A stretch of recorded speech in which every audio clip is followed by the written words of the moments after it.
We're on. Yeah, We all ready? over here. Rivera? Yeah. All right, go. Yeah, she has a message being over here. It's a big one.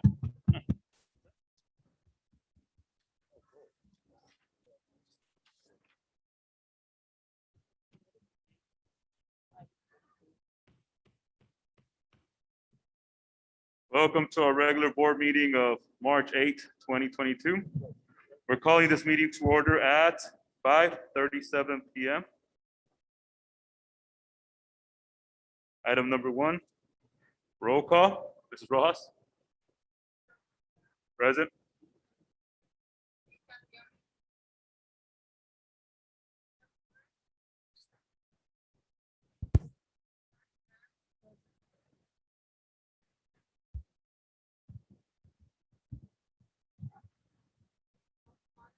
Here.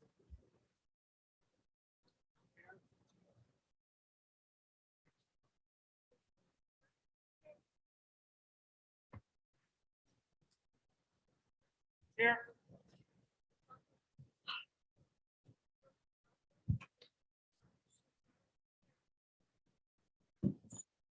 Thank you, Mrs. Rojas.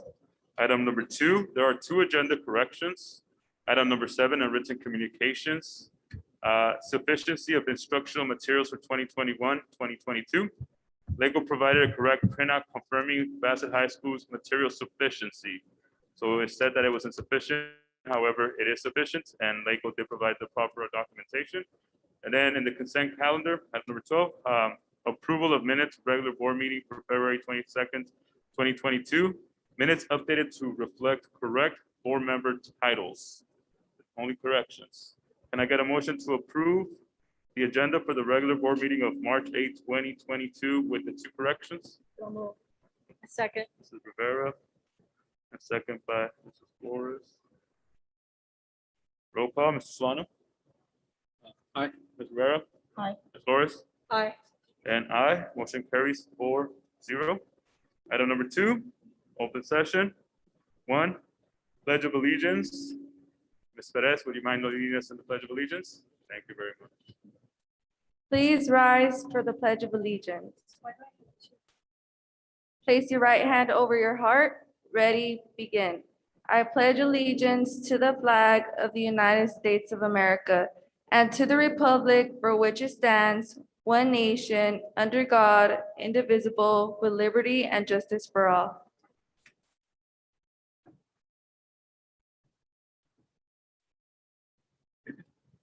Thank you, Ms. Perez. Item number 2, Student Board Representatives Report. Ms. Perez.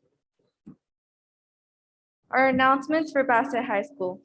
To start off our announcements, we want to congratulate our outstanding Olympian Raylene Delgado, because this past Saturday, she had the amazing opportunity to speak at an event tailored to young women who have been in the foster care system. The event was sponsored by the Lakers' Jeannie Buss and Skechers. She delivered a speech that entailed her foster care journey and what others can do to help foster youth. She received a $10,000 check and was on the news.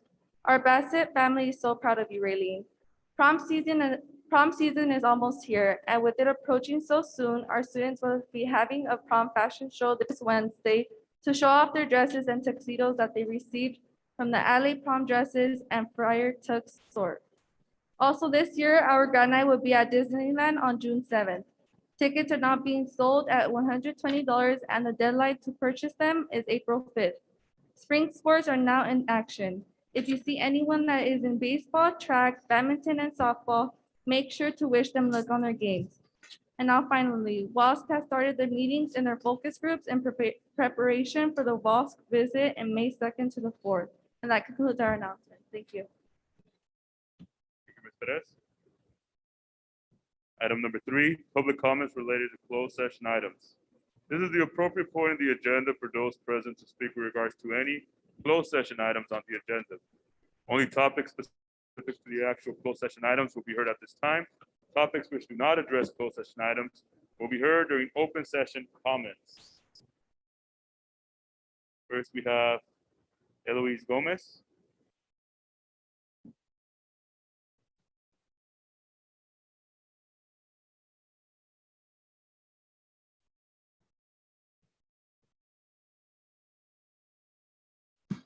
Good afternoon, all. I would like to make some connections for you today.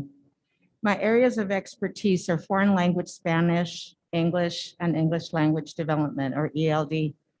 In the 23 of the 30+ years of serving as an educator in the San Gabriel Valley, I have served with delight and conviction. In the professional learning communities that faculties in the district sites have been engaged in, we know that data is very helpful and useful in guiding and informing our instruction. I would like to share some of the highlights in the data achieved by faculty in these areas. Our students taking the AP Spanish exam at the high school have consistently achieved the most qualifying scores year after year, with some years having all students taking the exam qualify for college credit. The English department has, over the last 15 years, had overall rising percentages in their overall student proficiency scores for their demographic group. Last year during the pandemic, the LA County Department of Ed called the high school to congratulate our site administration and myself, a site ELD instructor for the last 20 years, for our student scores in that subpopulation being in the above average and only one category below the highest scoring category for gains in their academic growth in the San Gabriel Valley. These accomplishments are not achieved by the work of a few teachers, but are only achieved by team efforts from the entire faculties. It is the orchestrated effort of talent, dedication, willingness, and heart we bring to the classroom. The accomplishments and results of quality instruction start in our elementary grades, continues in our middle schools, and culminates in our high schools. It is the unified efforts of all the faculties of this district that gets these results. Least we not forget the work of the child development teachers. The skills, heart, and dedication have been here for many, many years. Every district employee from the superintendent to the last hired classified is involved in this accomplishment.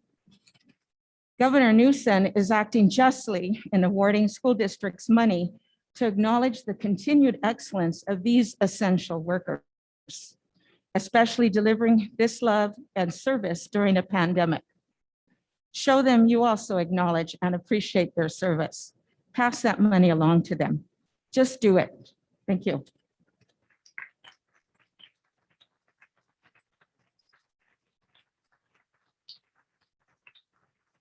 Thank you, Mrs. Gomez. Next, we have Rose Escobar. Next, we have Rose Escobar.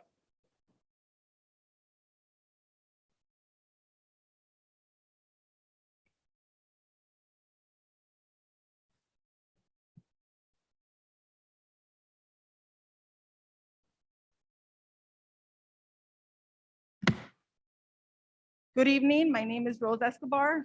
I am a parent of a child in Don Julian Elementary.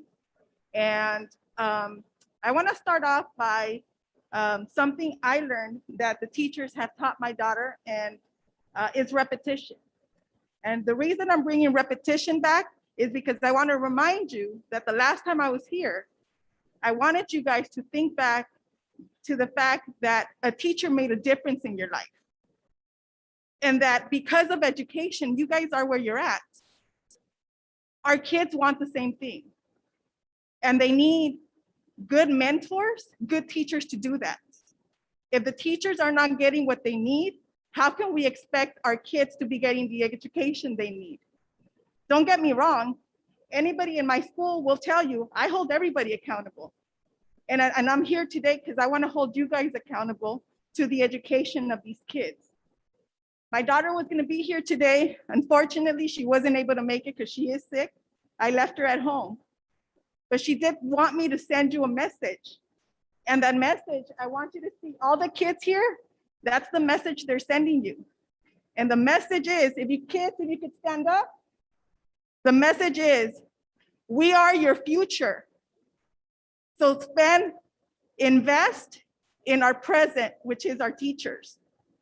We are your future is what she was saying. Had she been here, that's the sign that she wanted to show up to you. Because all of us are gonna get to a point where we're probably gonna be sitting back here looking at our grandchildren, and our kids are gonna be sitting there. So they're learning from what's going on, you guys. And I really hope that you guys really see the importance that these kids need an education, they need their teachers. And we really are here to tell you that we as parents really care. And as you can tell, we have now more kids here, more parents here. That should tell you that we are really growing, and we're gonna continue coming until the justice to the teachers is done and they have a fair wage and they have benefits that they can actually go home with and feel comfortable with, so that they could come and teach our kids. So I'm really asking you at this point that as a parent, but also as a voter, we are growing voters here. And we really want you guys to be held accountable to make sure that our schools are being protected, our kids are being protected, they're being taught, and and do everything that you can in your power to do that. Thank you.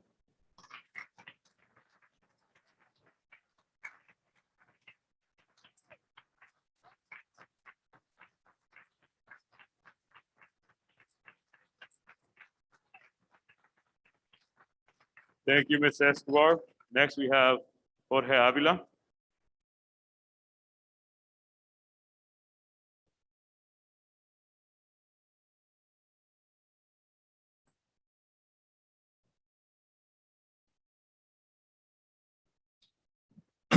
Good evening, Bassett Community Board members and Superintendent.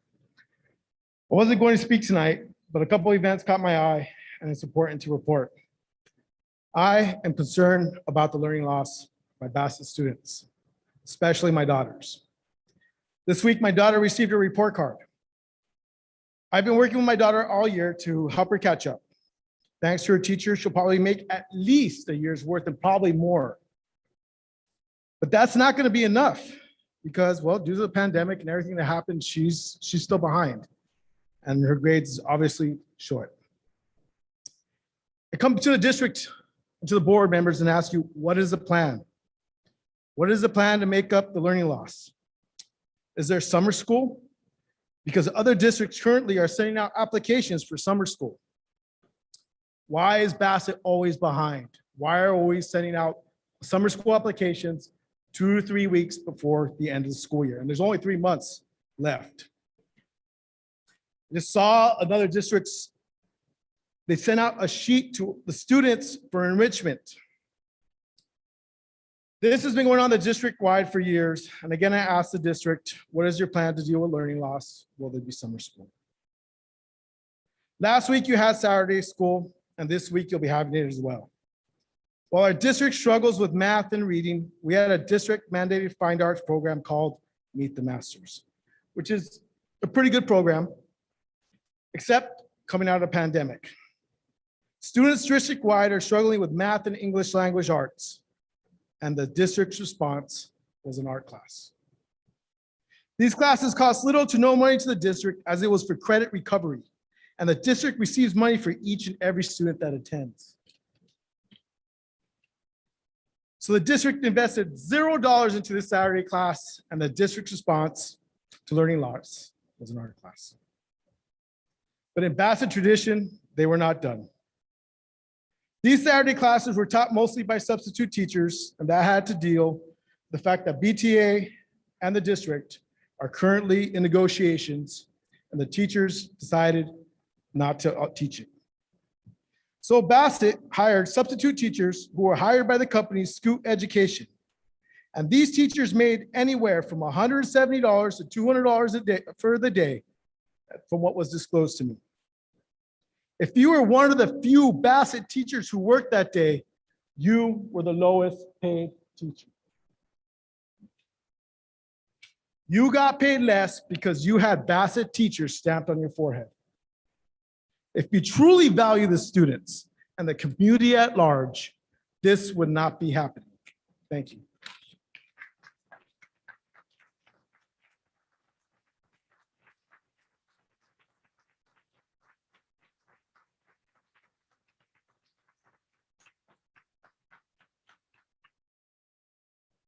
Thank you, Mr. Avila. Next, we have Kevin Tanel. He's been donating minutes by Melissa Smith.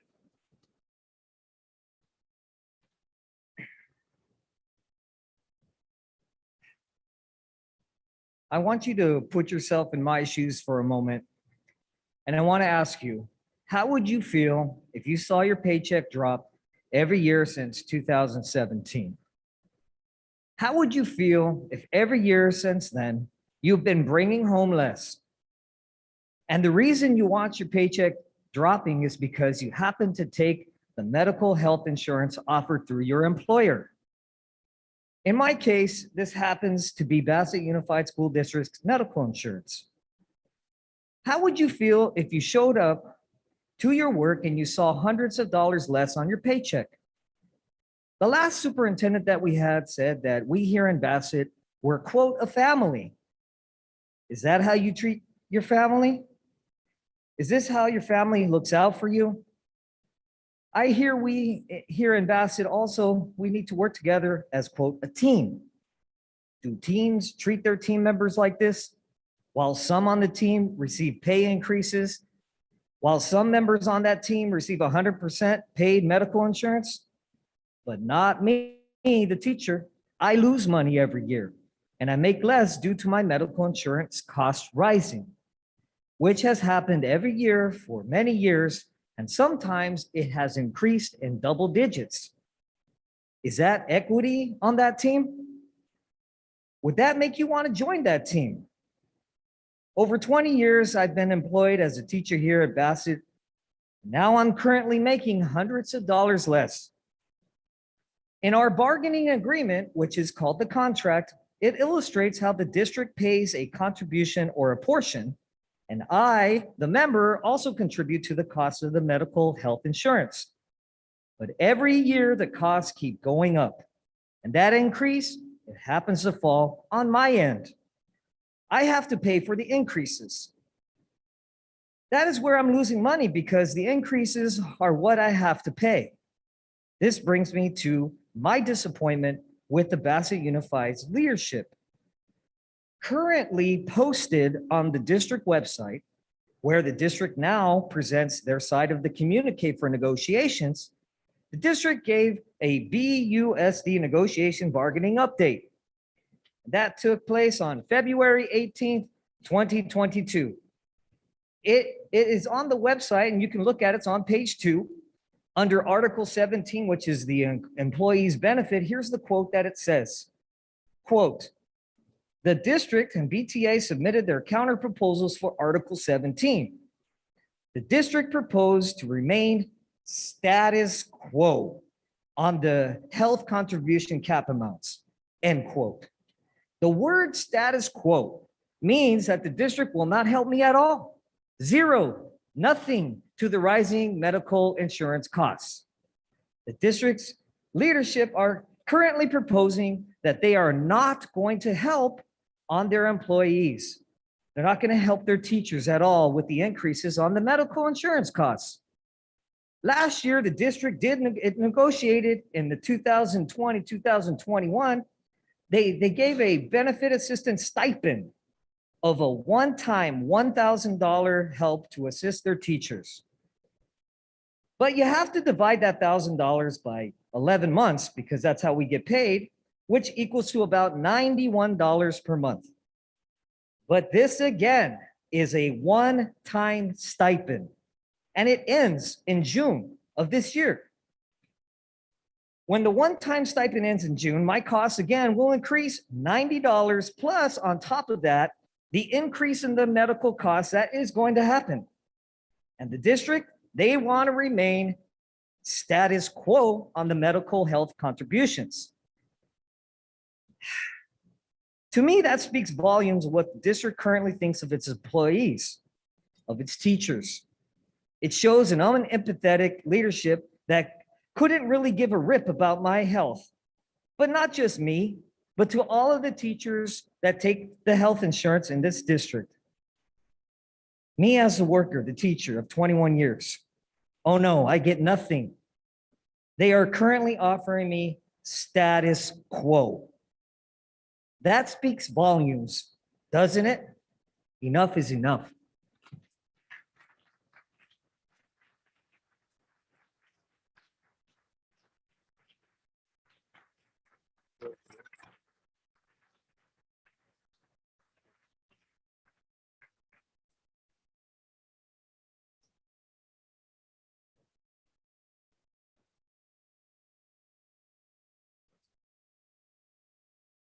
Next, we have Doug Lusk. Oh, no worries.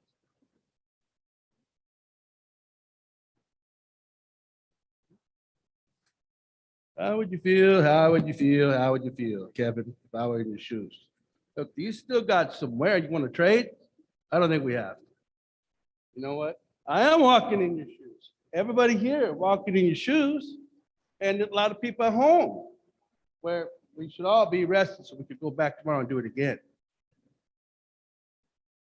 Because despite whatever we pay, Kevin, or get paid, have to pay for health insurance, you know what? We're going to bring our hearts to our classroom again tomorrow. We do that job. We embrace those challenges.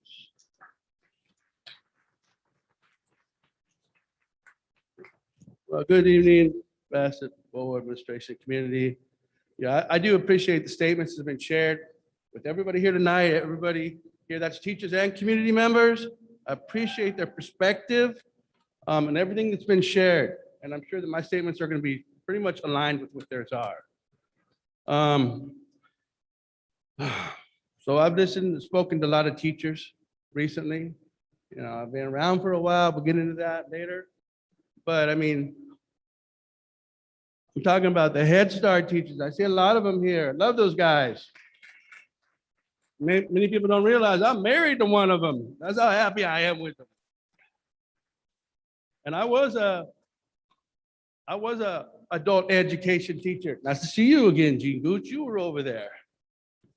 And all my compadres, comadres right here, all of these wonderful K-12 teachers. My perspective's right in line with theirs. So the fact is, you know what, I don't want to be here. It's not easy for anybody to stand up here. I mean, I listen to teachers say, I don't want to get up there and cry and fall apart. I shake like a willow in the wind. Hey, we understand that. We know where your heart is. All right, but I don't want to familiarize myself with the budget either. That's not my job. I don't want to scrutinize it. I don't want to second guess, you know, somebody else who has that responsibility. We deserve, like I said, our rest at the end of the day so we can go back, get in there and make a difference in our children's lives. Because you know what? We believe without ever knowing where they're going, that we're doing that every day. All right. But unfortunately, there's been a pattern of what the teachers and the community members are starting to understand and perceive as mistreatment. It demoralizes our teachers. It's beyond frustrating. And then the deterioration of our benefits and our salaries, you know, it's gone on for a long time. Last time that I addressed the board, Paul, you were there, Dolores, you were there, things didn't get better. Hey, we got to make some changes, you guys. We have to make some changes. All right, so my personal story, I've been a teacher here since 1986. I'm completing my 36th year here. I've done everything, and I won't even give you the list, all right, to serve this community. I care so much about this community. I really can't tell you, but I lived here. I tried to buy a house here, deal fell through. I found a house just up the road, around the corner from Don Julian in Hacienda Heights. But my brothers and my sister-in-laws, my wife, my nieces, my nephews, my children, my grandchildren, they all go to these schools. They did, they graduated from Bassett, they still do. I mean, come on, Dolores, you remember my son, right? Tyler, Tomiko, you might too, from the time you were at Don Julian. Or maybe my granddaughter, who's actually at Bassett right now, gonna graduate in 3 months, and our family's so happy. She's already been accepted to quite a few universities. Thank you, Bassett teachers. All right, but every day when I'm coming down Don Julian to school, this is sad, but we know this is happening. I'm going west. Who do I see going east? I know some of these people right here. They're gonna go east. They're not gonna be here. They're gonna leave. I stop at the crosswalk when I go home right in front of Los Altos High School. And the high schoolers, they'll go by and they'll wave to me because they know I care. I got a great relationship with them from years gone by. But they've left Bassett. That's unfortunate. So anyway, you know, a teacher stood up here weeks ago and said, hey, it's time for action. Actions speak louder than words. And we as teachers still have the hope that our perspective, our situation, what we're sharing with you will reach your hearts. That's what we're hoping. Because you have a legacy here. And it is time for improvement. It's time for a lot of improvement. Like when Mr. Avila talks about services and programs. But I'm here also to ask you for a salary that's comparable to what Mr. Maltonavo, I guess I can say it right, in Montalvo in Hacienda Heights, my granddaughter's school. And believe it or not, the school of some of the children who've gone to Bassett or family members who could be here because they're employees. They're going east too. That's sad. That guy over there, I talked to him. You know, he's using the same programs that I am. He's doing the same online assessments that I am. He's making $2,000 more a year than I am. And I seriously doubt he has the education that I do, and he sure don't have the experience that I do. Thank you, Mr. Lusk. Your time is up. 6 minutes. I appreciate it. So it's time for action, not words. This district can make changes to improve things, and it needs to be done now. It needs to be done now.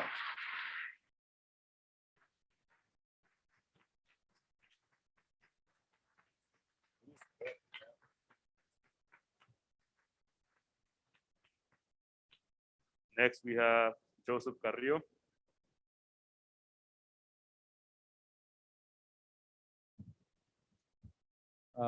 Good evening, board, community, students, and staff.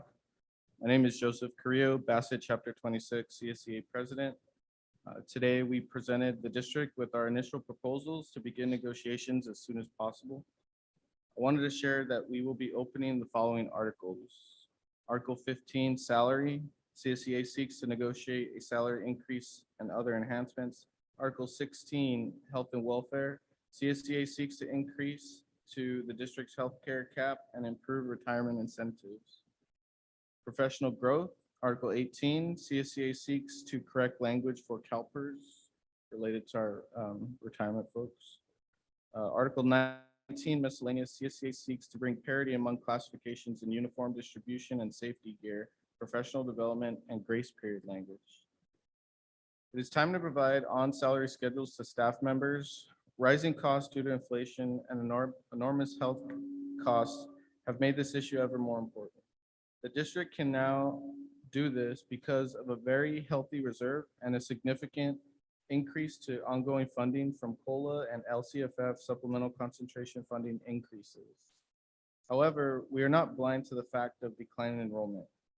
It is a problem many districts in our area face. So we want to negotiate a fair increase that will keep Bassett employees and the school district here for many more years to come. We will continue to speak to the board and communicate in detail our other articles. We will communicate with the community throughout our negotiation sessions. I hope we can come to an agreement that works for all of us. And we stand together with our fellow brothers and sisters in BTA. Thank you.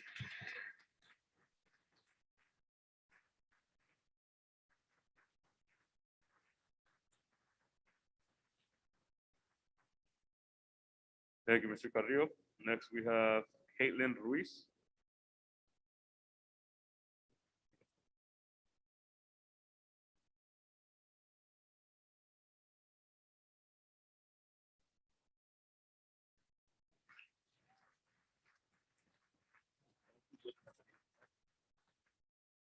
Good evening. My name is Kathy Reese, not Katie Reese, and I work for Child Development. I've been working for Child Development for 31 years. I'm a product of Bassett. My aunt and my mom walked these streets with Gloria Molina to get the children to what they need to have today at Bassett. I went to Tonopah Elementary, shows my age, Edgewood Academy.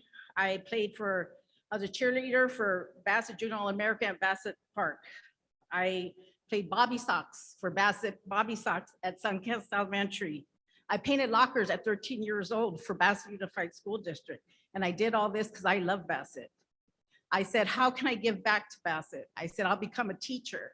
I'll become a teacher, and I became a child development teacher at a very young age.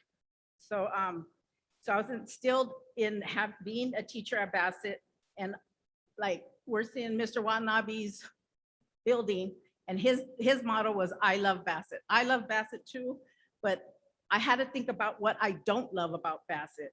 It took me a hard time to realize what I don't love about Bassett. And it happened within just two weeks, actually. I had to witness a teacher of ours sleeping in her car because she's not able to pay her rent. She's not able to feed herself. She was sleeping in her car and had to witness that every day for a whole month. I see teachers being disrespected and not being given the competitive salary that we are deserved. Teachers are crying out, they need a raise. I've always said that the person who picks up my trash at my house makes more money than I do. Bassett, don't let us be the trash you can throw out.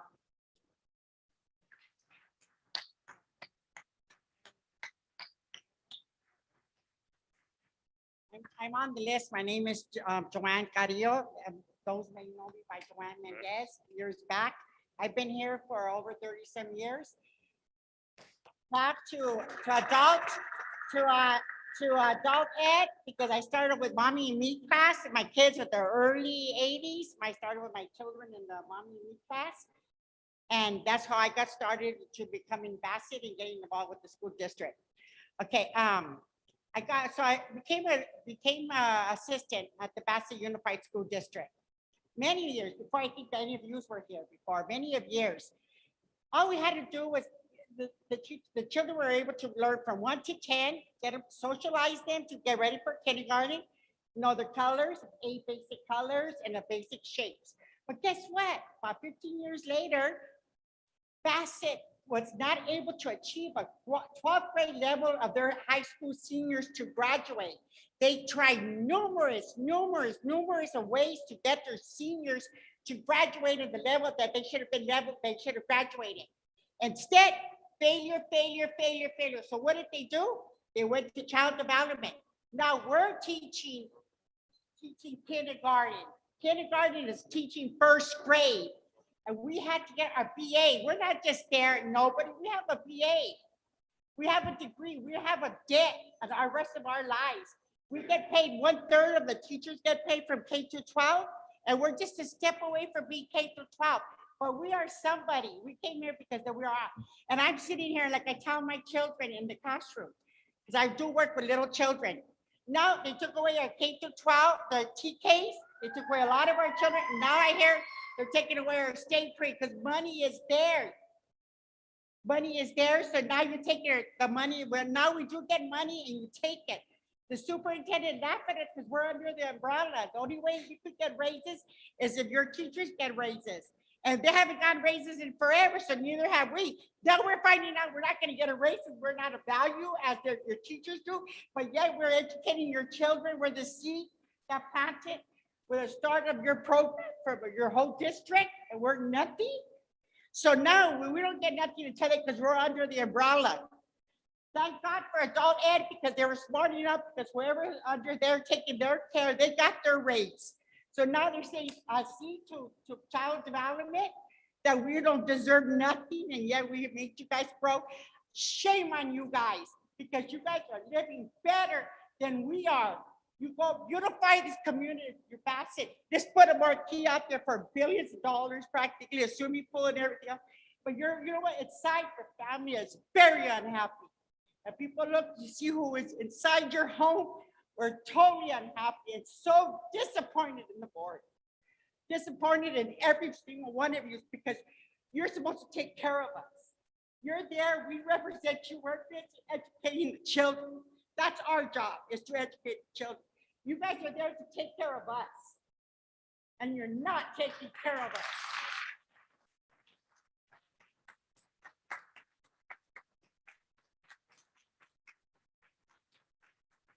Thank you, Ms. Kathy Ruiz and Joanne Carrillo. Up next, we have Nancy Salcido. 1 second, Saucedo, 1 second, Saucedo. I stood up and I stood part of the union to try to make a change in child development. I got retaliated against. I got false accusations against me. I could not move up because I tried to stand up for child development. That's why you don't see child development here, because we got retaliated from our directors. Thank you, Ms. our Carrillo. superiors. Nancy Salcido.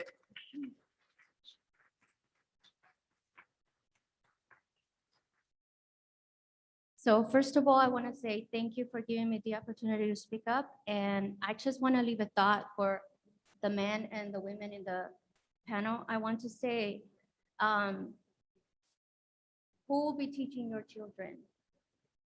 You have granddaughters, you have cousins, you have a family. I'm sure you guys have someone. So just think about it. All of us here have been doing that. Some of them have been doing it for more than 30 years. I've been here 4 years.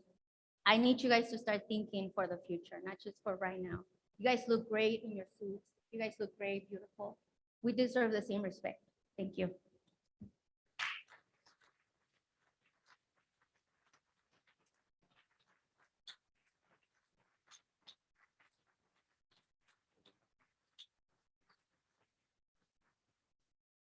Thank you, Ms. Salcido. Next, we have Lorraine Scruggs Reyes.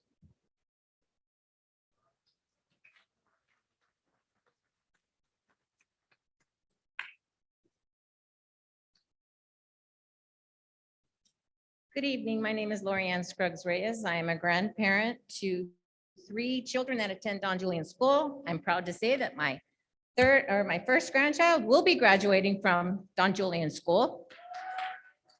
And that's thanks to my teachers at the school.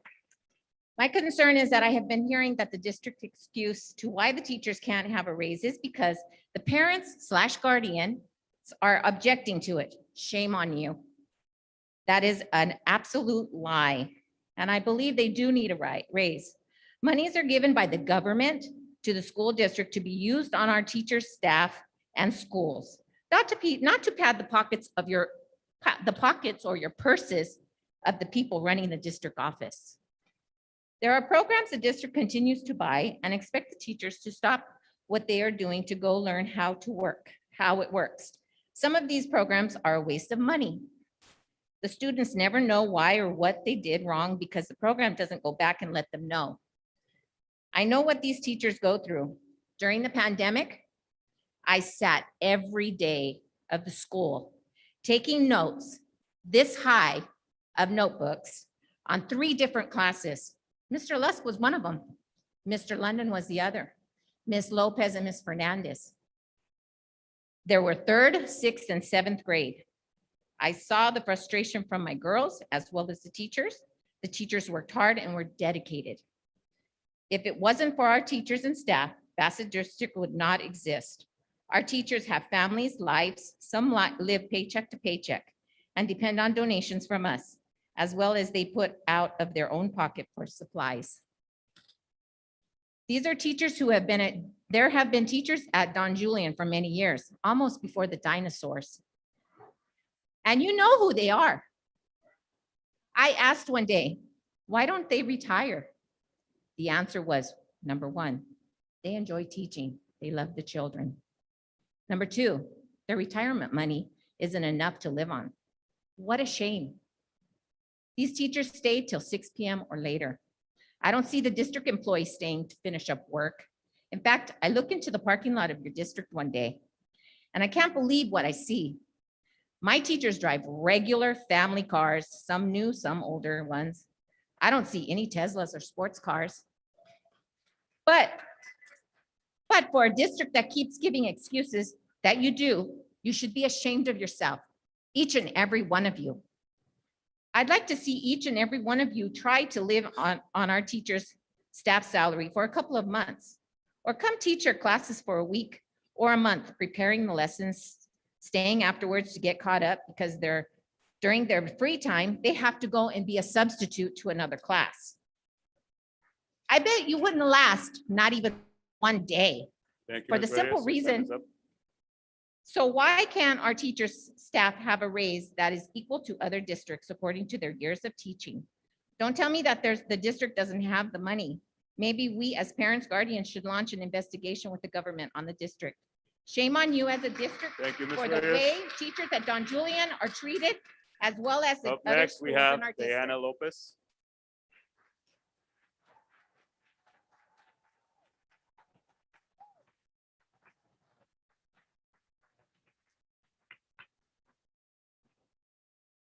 All right. Good evening. I'm going to talk tonight about respect. You know, you don't respect teachers at all. Last year for teacher appreciation, we received a forwarded email, not even a little candy bar with a cute tag saying you're worth more than 100 grand. You know, Miss Spraggs, she appreciates us. She went all out for us last year. And I'm thanking you right here in front of everybody. Because she told you, she had notebooks, she saw how hard all of us worked during this pandemic. And she truly appreciated our hard work and continues to do so. You know, you have made it quite clear last year, and you continue to show us that you don't respect us. You would rather pay consultants and other companies rather than your loyal, qualified teachers. As I've said before, we're not asking to be we are asking to be reasonably compensated for our hard work. You know, we're not a baseball team asking for millions of dollars and saying, we're not gonna work until you pay us. We're here. We're just asking for a fair wage. You know, we work hard just as the teachers in our neighboring districts. Now I'm gonna go on to our students. Not only do you show disrespect to us, you are disrespectful to the students of Bassett Unified. Last board meeting, there were students here to get recognized for their accomplishments. After an hour of waiting while you were in closed session, they took some pictures and left. I ask you to be respectful of our students. They have homework, other obligations, and should not be waiting to be recognized. If one thing I ask of the board, to have consideration for our students. In the future, anytime that you're gonna recognize students, please do it before closed session. Don't be inconsiderate. Respect our students, even if you're not gonna respect us. Thank you.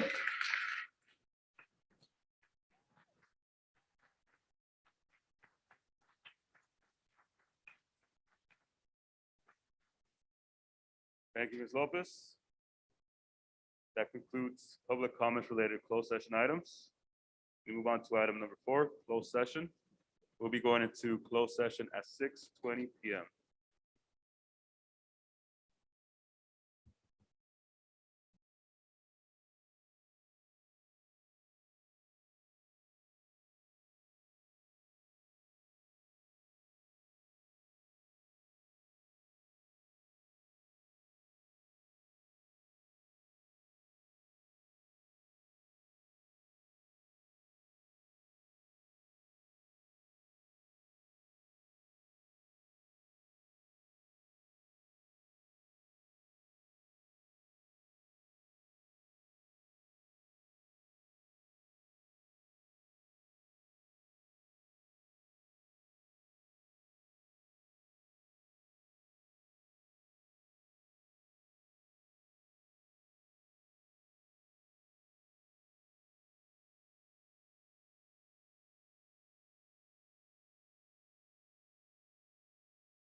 Item number 1, report of action taken in closed session.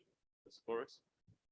In closed session on a motion by Paul Solano and a second by Dolores Rivera, and a vote of 4 members approving and 0 members opposed, the governing board took action to reject liability claim for damages number 603648, alleged damages $1,067.37 to employees auto parked car in school parking lot.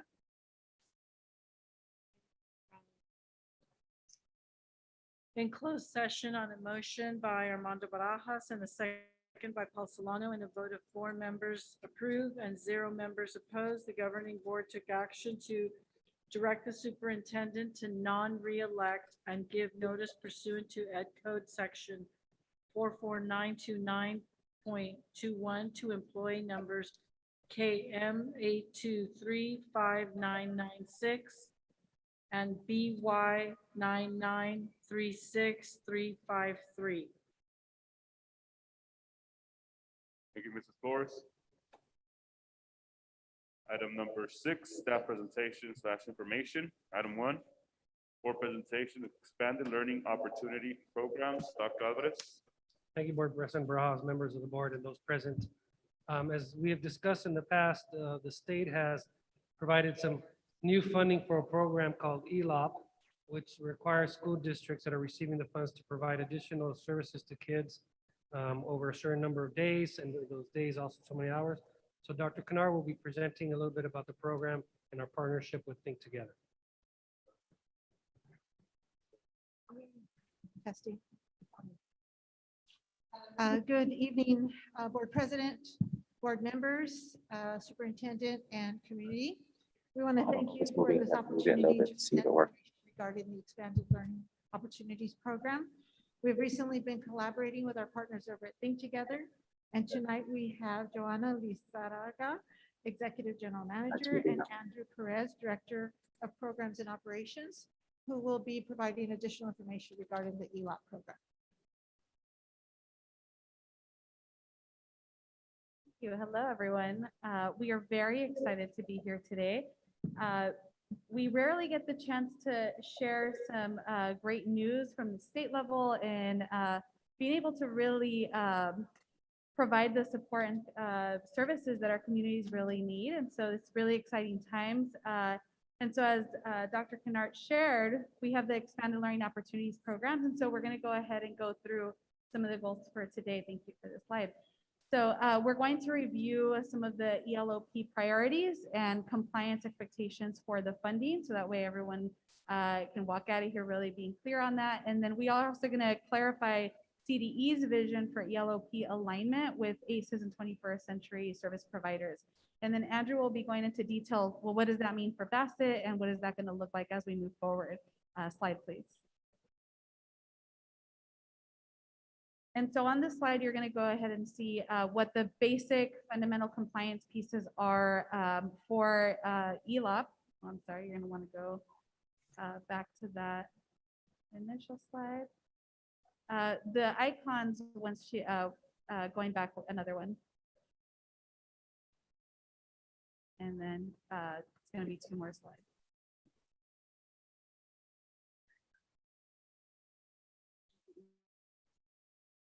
There we go. So on this slide, you're going to see the icons. It basically represents the expectations and compliance pieces for ELOP. So in that first one, just explains from the state level. So $5 billion from the state have been earmarked specifically for expanded learning programs, which means outside of school time services. And so it is focused on TK through 6th grade students. And so that's what that funding is really focused on. And so what that means is that there should be 3 additional hours per day of expanded learning, which means it's a total time of 9 hours. So there's the instructional time and then 3 additional hours that must be served for students TK through 6, specifically students that are unduplicated pupil counts. So, and I'll explain that a little bit. So there's the 3 additional days, 3 additional hours per day for regular school days. And in addition, an increase of 30 non-instructional school day throughout the year. So in total, it's now servicing students 205 days of learning. So what you'll see is Andrew will be explaining about how when we've collaborated together with Dr. Kennard and Dr. Alvarez around what that can look like. And so we're really excited to share what that's going to, what the plans are for. So in addition, this is going to be year one of ELOP. So the district allocation is just shy of $2 million. And again, that is focused for that expanded learning time programming from the state level. Slide.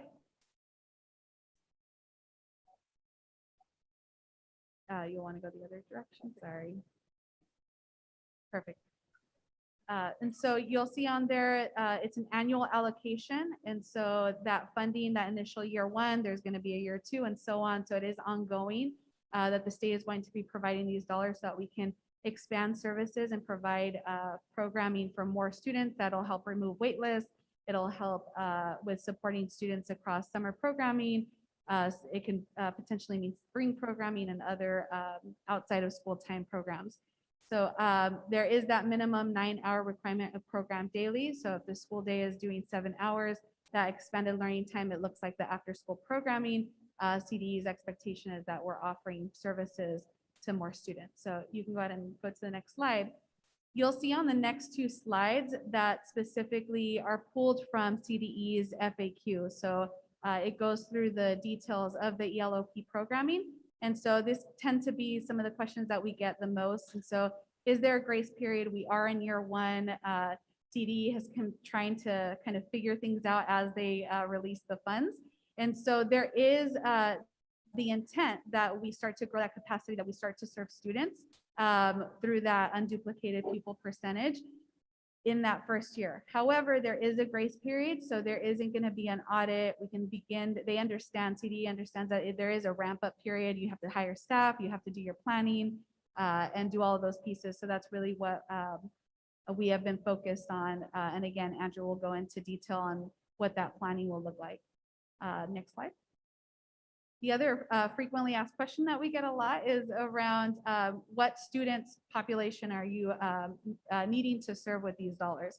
And so, yes, we do need to serve TK through 6th grade. At this time, Torch wouldn't be eligible, Bassett High School wouldn't be eligible to use. The focus is really to use it on those elementary programs to serve those TK through 6th grade students during the school year for those additional 3 hours of after school programming. And then in addition, the 30 non-instructional days that are non-school day programming that also must be 9 hours. And then slide, please. This will take you to Andrew, and he's going to share a little bit about what that looks like for Bassett District. Thank you. Good evening, board members. Yes, we'd like to discuss a little bit more on how our plans to utilize this in the Bassett District. Think together, we polled our parents. We discussed with our parents, what would you like to see in program?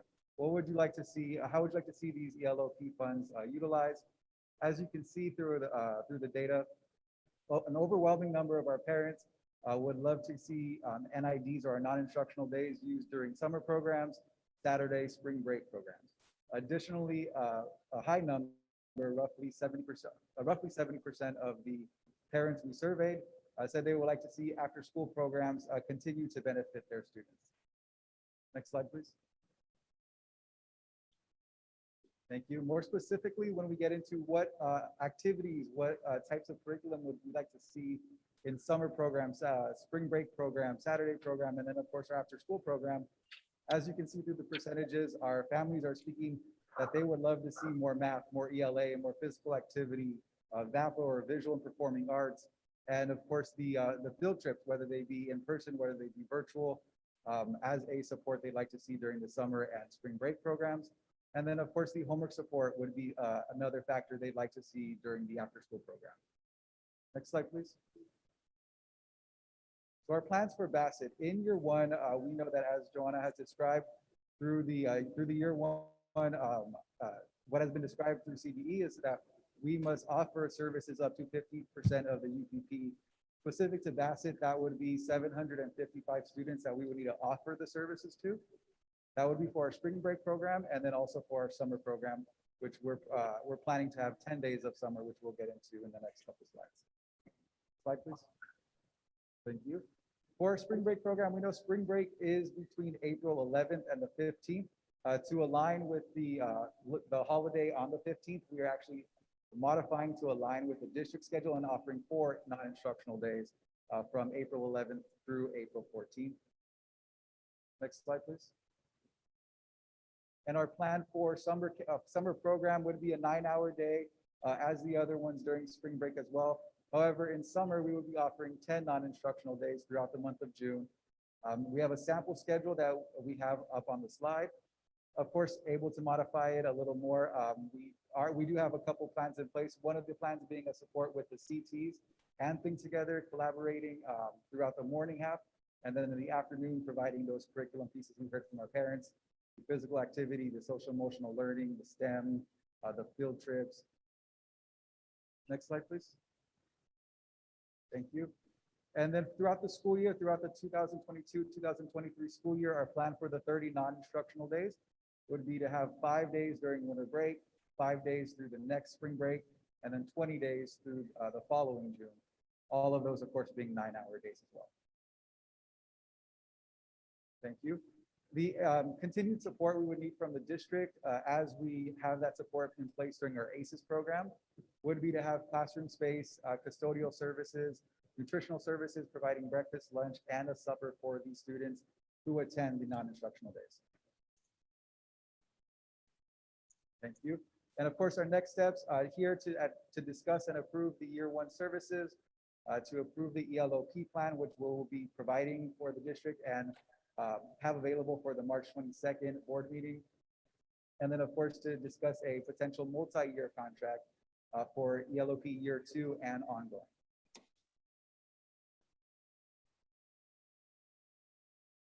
And at this time, if there's any questions.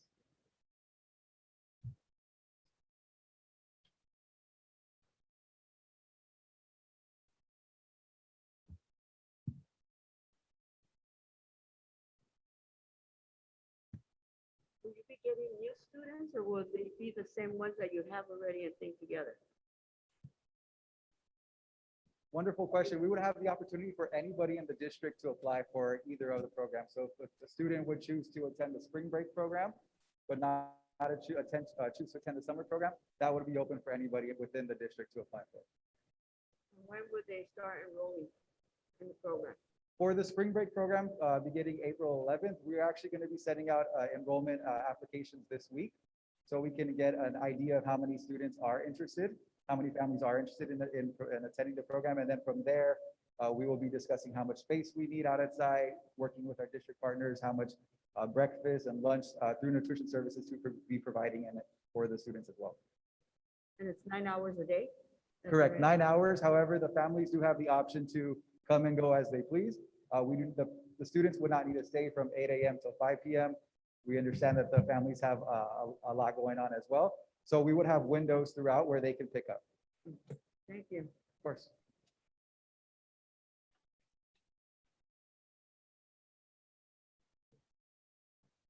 Yes, there was a question on if we have selected the school sites, and yes, it would be at the 4 elementary sites.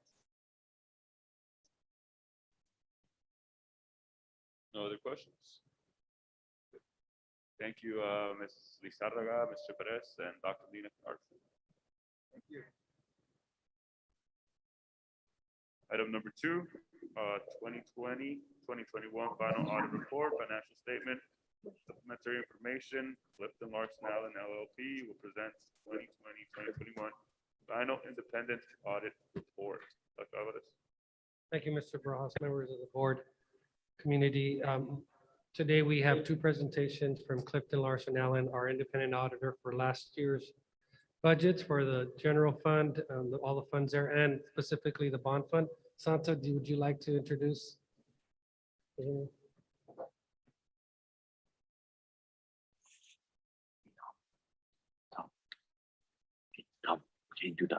have an audit partner, Ms. Priscilla, here to present the audit report for last year. Hi. Oh, I didn't realize there was an agenda here so close. My name is Priscilla Osborne Flores from Clifton Larson Allen, your external auditors for 2021. And I was just going to go briefly through both of the reports, throwing out page numbers for you. We can go back and, or you can stop me. We can talk about anything you want to, but I wasn't going to go into a lot of detail. I assume you've read it and are familiar with it. So we performed the audit, and it includes looking at internal controls over your financial systems, and then also looking at the balances as of June 30, 2021. We're also looking at federal and state compliance, and our audit complies with, we're looking at State Controller's Office, the Ed Code, Department of Ed, Education Audit Appeals Panel, and the Office of Management and Budget. So there's a lot of legalese that we're looking at, a lot of requirements we're looking at. So first of all, your opinion is unmodified, although that doesn't sound very spectacular. It is the best opinion you can have. You can find that on page 2 at the very top. It says opinion. And also on page 82, it says explicitly unmodified. So that's very good for your district. You have one audit adjustment on page 68. You can see that it's not very large. It was to get the ASBs into the Fund 8, which was a new implementation of GASB 84 this year. GASB 84, you can find there's several different places in the report where you can see it talks about that. On page 72 and 73, you can see your associated student body funds in a column on that page. Also, there's a note on page 53 about the adjustment of the restatement to get that onto the books. And then you do have 2 findings. Letters that start the reports in the back start on page 75. You have the letter on internal control, the letter on federal awards, and then the letter on state awards. And in those, it would discuss the 2 different findings that you can find. I guess I didn't put that page, but it's very near the back. The one finding is about the warrant pass-through account and just the timely reconciliations. It was reconciled by the end of the close of the books, but just the regular upkeep on reconciling those we noted. And then the school safety plans were approved on March 23rd instead of March 1st. So just a couple day late there. Any questions on the large audit?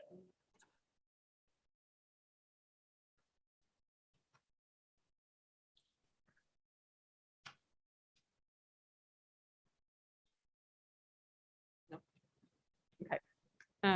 Then I believe you received a letter to governance. It was just like 6 pages. And this is just a laundry list of things that we're required to report to you as the board. And so it's discussing things about the estimates that are in the audit report, any difficulties, which we didn't have any, uncorrected mistakes, corrected mistakes, disagreements, and all of that. It's all very good news. And then the corrected and uncorrected, you have journal entries at the very back that we are required to share with you, but there's no large concern there. Any questions on that?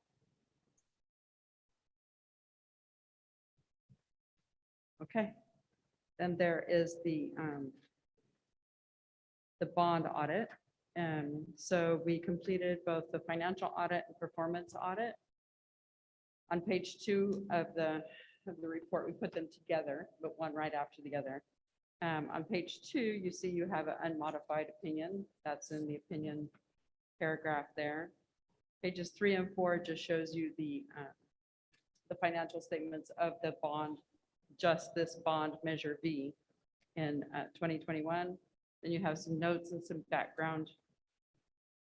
Page 11 says you have no findings, which is very good. And then page 12, in the performance audit, the last paragraph states that the district expended the Measure V bond funds for the fiscal year ended June 30, 2021, only for the specific projects developed by the district board and approved by the voters. And that's what you're supposed to do. So that's very good. And then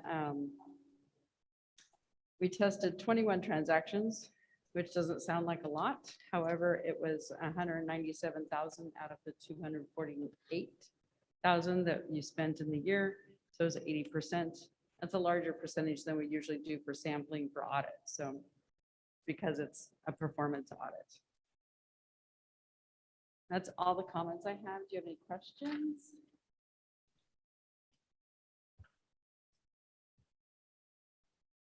And of course, if you read through it, you have other questions later after you ponder what I've said and what you read. You could always contact us also. Or Santha, I'm sure would be available to answer questions. If there's no questions, I'd like to thank Santha and your employees for facilitating getting through the audits. Thank you very much. That covers items number 2 and number 3, the final audit report. Thank you very much. Item number 4, 2021-2022 second interim report presentation of the 2021-2022 second interim report. Ms. Paji.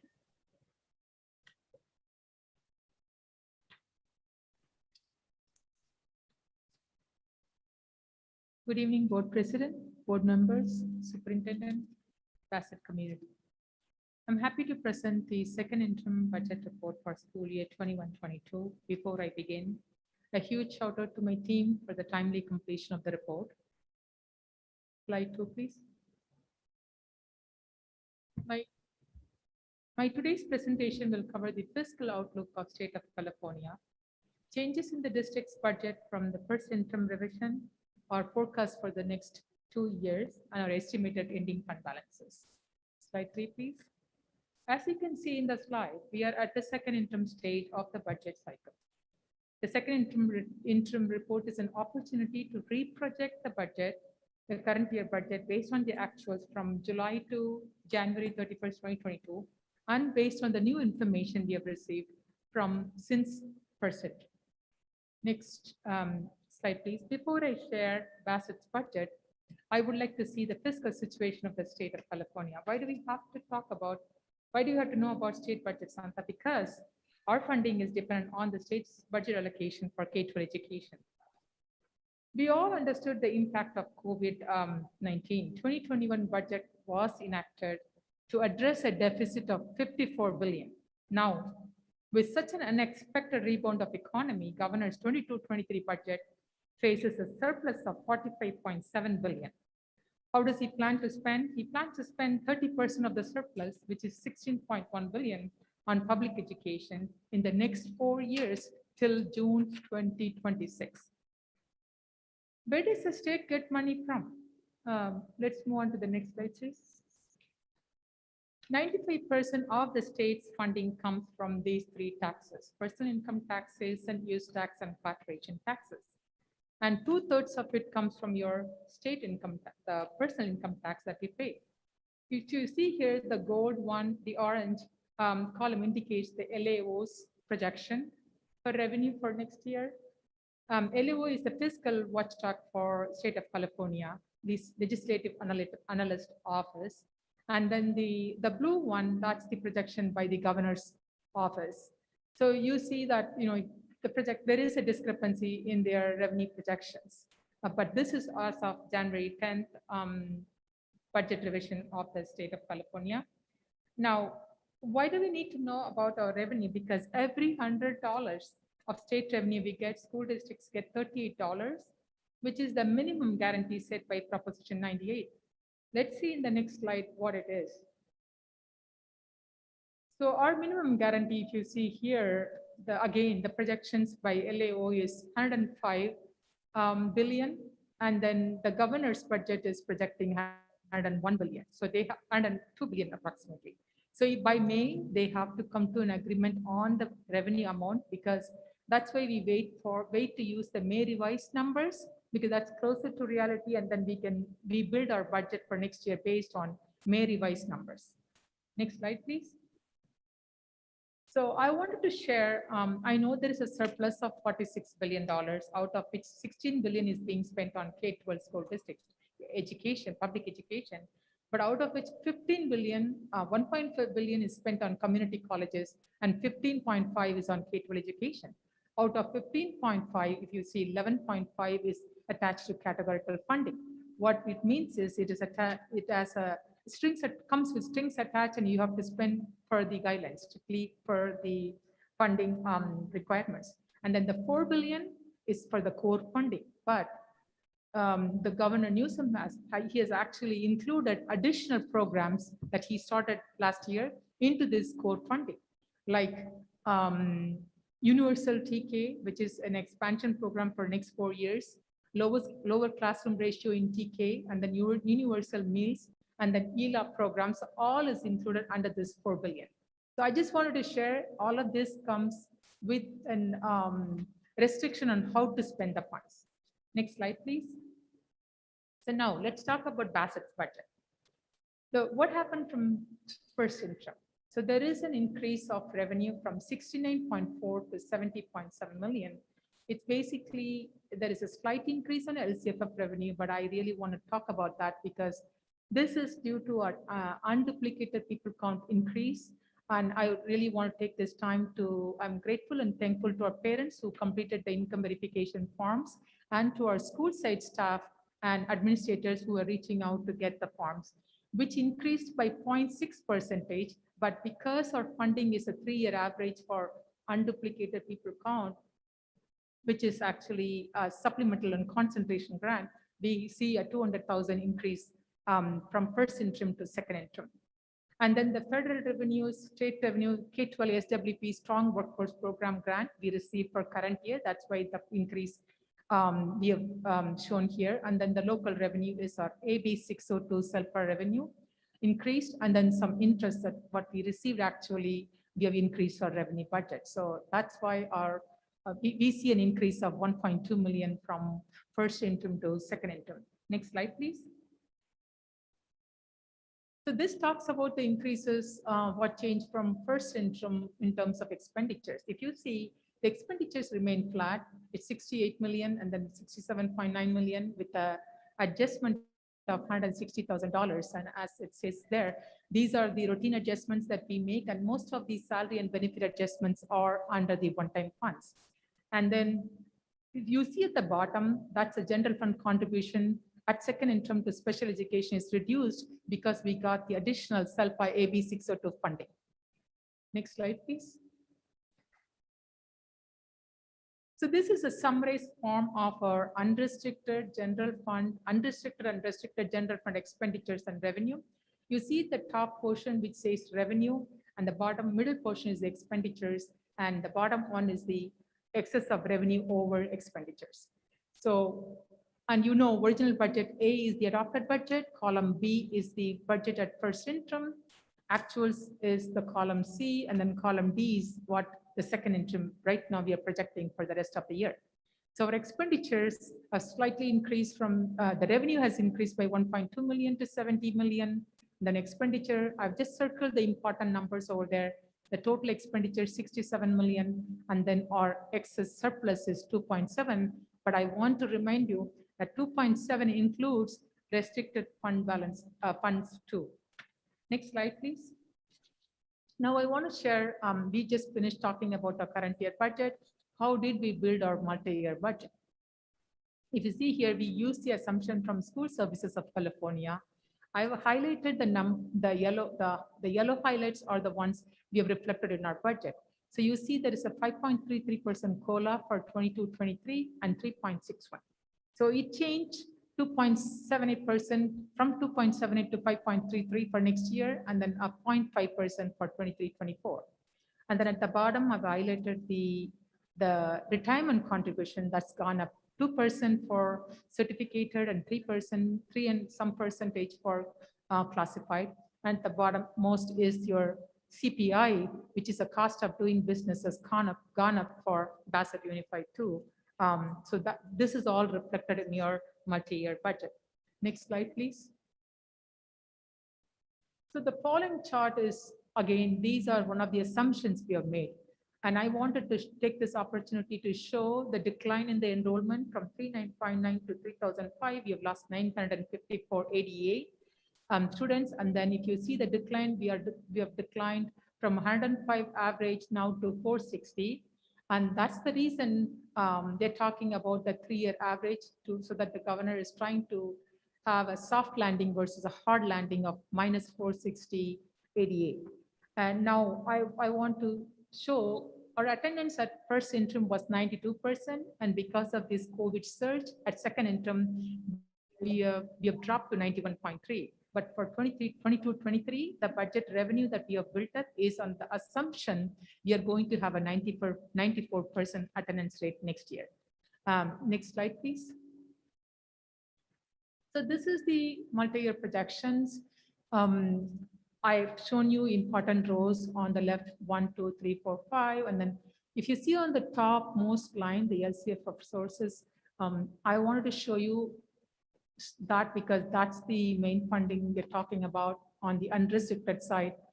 So on the second year in the mid column, the second interim, the 22-23, there is an increase because we have used the 5.33 COLA. That's why it has gone up by 900,000. And then it has gone up by 1.4 million in the 23-24. And then if you look at the total revenue, I've divided into 4 columns just to show unrestricted, and the second column is restricted one-time funds. And then the third column is the restricted ongoing sources for funding. And then the combined. And then next year, if you see, we don't have much of the one-time funds because right now we budgeted in 22-23. And then in 23-24, we don't see any one-time funding at all. So if you see total revenue is column 1, it's 70 million for 21-22, 44 million for, I can't even see my, 44 million for 22-23, and then 44 again for 23-24. So looking at the row 2, the excess or deficiency, that's the important thing. We do have a surplus of 2.7 for 21-22, which is current year. The next year you have a deficit of 4.3 million and then deficit of 3.2 million. So that's again, including the COLA, 9.3, our deficit has reduced to by $2.3 million. And then at the bottom again, if you go back to the row 3, number 3 that I've shown, it just shows what's the net increase because there is a contribution, right? General funds contribution is 6.7 million to RRMA and special ed. And then the ending fund balance, if you see here, yes, we have 19.6 million ending fund balance, combined fund balance, out of which 16.4 is the unrestricted fund balance. And if you see that's decrease over the next 2 years because of the deficit. And we do have a ending fund balance of 24%. You see at the bottom most line, highlighted lines, 24% for 21-22, 26 for next year, and 19.71 thanks to the COLA that we received. Next slide, please. So I know you'll be thinking, what happened to this 3-year funding average that governor announced? Have you included in second interim? No, I have not included it in second interim because we are following the County Office of Education's guidelines and the bulletin. And that, but I wanted to share what is the proposal from governor. So right now we are funded based on current year or the prior year ADA. That's the education code requirement. But now the new law that they're proposing to pass is the third option, where they will compute average ADA using the prior 3 years. For example, for 22-23, they will include 21-22, 2021, and 19-20. Then they'll do the average. And so that's the new proposal that we are all expecting to be signed. And this was proposed mainly to address the ADA cliff, right? We've been losing 100 to 200, but now we've lost over 60. And not only for us, it's for all the school districts across. Next slide, please. So here I wanted to just show the impact of this AB 1607 governor's proposal, right? let's just start at the first interim, the top row at first interim. When we presented in December, we had a surplus of 1.4 for current year, and then 4.7 deficit for 22-23, and 4.6. That's the 9.3 we talked about. And then the next row, I'm showing you the increase due to COLA, which we have recognized at second interim, for $927,000 for next year, and the out year is 1.4 million. So if you see the surplus or deficit at second interim is 3.8, 2 million for current year, and then negative 3.8 and negative 3.2 for the out years. If this option is approved and then passed as a law, then our estimated increase in LCFF would be 3.8 million for 22-23 and 2.1 million for 23-24.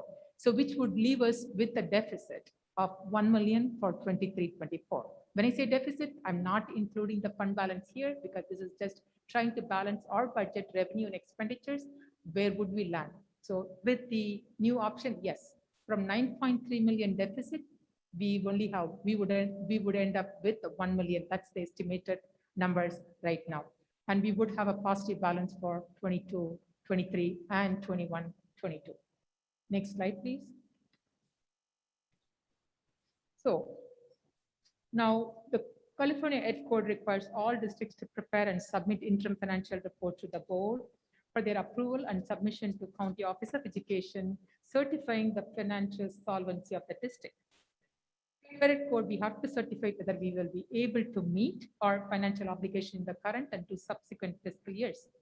Based on our ending reserve of 15.8 million, at second interim, we will be able to meet our obligations. So hence, we will be recommending a positive certification at second interim. And this is my favorite slide of all this entire presentation. And the next slide, please. So although we have positive certification, what's next? We have to continue to balance our budget for each fiscal year by increasing our enrollment, improving our student attendance, and enhancing the revenue like just we did from first interim to second interim on unduplicated people count, which drives our supplemental concentration grant and then reducing the expenditures. I would like to reiterate how important it is to remember to make prudent fiscal choices that are student-centered. And right now I'm at the end of the presentation. If you have any questions, I'm happy to answer.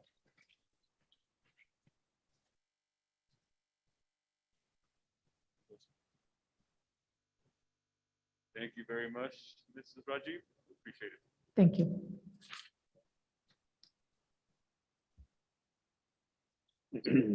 That brings us to item number 7, written communications. There are a few letters from LACO included on the agenda.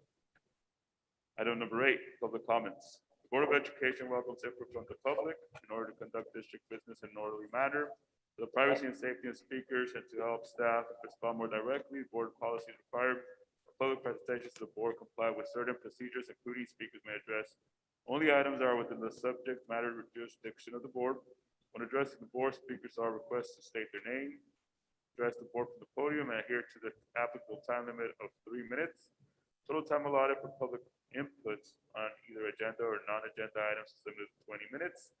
Complaint should follow the district complaint procedure before discussion with the board. BTA. CSEA. And we have no comments from the public. Thank you. That takes us to item number 9, superintendent's comments. Dr. Alvarez. No comments for tonight. Thank you. Thank you. Item number 10, board member comments. Mr. Solano. Yeah, just one comment. I know it was mentioned today about students coming to board meetings, being recognized, and then they had to leave. We might want to consider having a different kind of meeting because anticipate it's going to be like this for a little bit. And so maybe having a different kind of way to recognize our students outside of this board meeting. And staff can come up with an idea or a couple of ideas and kind of bring them to the board, but it would be nice if we did it in a different way, just so that they wouldn't have to kind of wait for us, 1, and then 2, kind of deal with what happens here at the meetings sometimes. Thank you, Mr. Solano. Vera. Good evening, everyone. I agree with Mr. Solano about making the any presentations of students or awards at a separate meeting or just a special occasion for them. That would be great, and we're giving them priority and making them feel like they are valued and the work that they've done is valued. And then I also want to thank Dr. Kanar and Think Together for the presentation. I'm looking forward to seeing that program in spring and summer. And thank you to Shanta and her, the auditor. Thank you for the report. Great. Thank you, Ms. Rivera. Ms. Flores? Good evening, everybody. I hope everybody's doing well. I am very excited, as I know the year's almost coming to a close. I'm excited to hear about the seniors, seeing their enthusiasm. Congratulations again to all our sports. It's great to see students enjoying. I will also get on board with my fellow colleagues in that that student presentations or student awards be handled either differently or maybe moved into another area on the agenda so that students can be recognized. So I'm fully on board with that. I'd also like to thank Dr. Kennard and her team for the presentation. This was a great presentation. I'm really excited and looking forward to the programs that are being offered. Santa, as usual, thank you to Santa and her team for putting together everything, and Clifton, but anyway, Clifton Larson, thank you for the audit presentation. Glad to see that the district is doing better in that regards. And I'd like to close by saying, you know, I've always said that it takes a village. It takes a village to help the kids, make sure that they have all the resources that they need and things like that. So let's work together. Let's work together and to make it all happen for them. Thank you, Bassett. Thank you, Ms. Flores. Similar to what my colleague shared, I do want to thank Dr. Lena Kennard for the presentation, the Think Together team that came out to support as well. I want to thank Ms. Rajiv for her interim. I know it takes a lot of work to put together as well. I want to thank the reps from Clifton Larson who came out, provided us all this information. Hope you all have a great evening. Thank you very much. Item number 11, discussion action items. Item 1, to nominate candidates to the California School Board Association Delegate Assembly. I'll make the motion to nominate Steve Lanusa and Jeanette Flores to CSBA's Delegate Assembly for the term commencing April 1st, 2022 through March 31st, 2024. Okay. Roll call, Mr. Solano. Aye. Ms. Flores. Aye. And aye. Motion carries 4-0. And that was both candidates. All right, item number 12, consent calendar. All matters listed under the consent calendar are considered by the board to be items that will be enacted by the board in one motion. There will be no discussion of these items prior to the time the board votes on the motion unless members of the board staff or public request specific items to be discussed and or removed from the consent calendar. Can I get a motion to approve the consent calendar? So moved. Second. Was that Ms. Rivera second? Ms. Flores. Oh, Ms. Flores, okay, sorry. Solano moved, Flores second. Roll call, Mr. Solano. Aye. Ms. Rivera. Ms. Flores. Aye. And aye. Motion carries 4-0.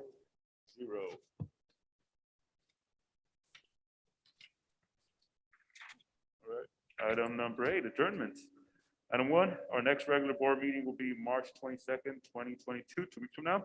Item number 2, adjournment of regular board meeting. Can I get a motion to adjourn the regular board meeting? I motion. Second. Flores, second by Solano. Roll call. Aye. Aye. And aye. Meeting's adjourned at 8:20. Good night, everyone.